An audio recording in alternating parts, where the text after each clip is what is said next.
Pylon damaged at Tesla Giga Berlin by Saboteurs. A power pylon near Tesla Giga Berlin that was damaged in Mach's alleged arson attack has been completely repaired. The cost of repairing the facility, which was allegedly set on fire by environmental activists as a form of protest against Tesla, was over €1 million.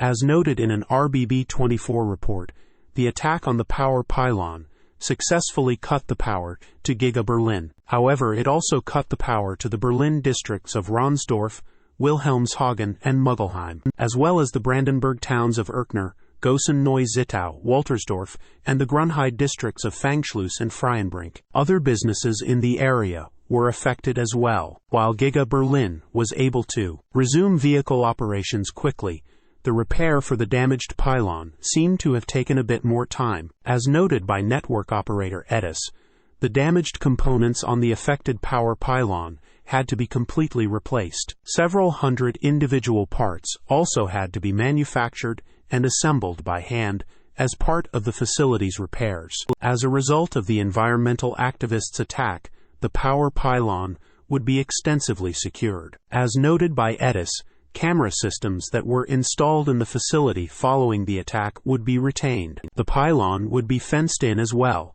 and security service will monitor the facility around the clock. That's quite a lot of security measures for a power pylon, but considering the tensions in Giga Berlin, such efforts may indeed be required. Previous reports have noted that Tesla CEO Elon Musk has urged German officials to ensure that the people behind the arson attack are caught. As per Economics Minister Georg Steinbach SPD, Elon Musk has made it clear what he expects from us. In his words, "You absolutely need to find a way to apprehend this attacker. People would be left with the wrong message if they escape capture." Source: reposted and summarized from Simon Alvarez at teslarati.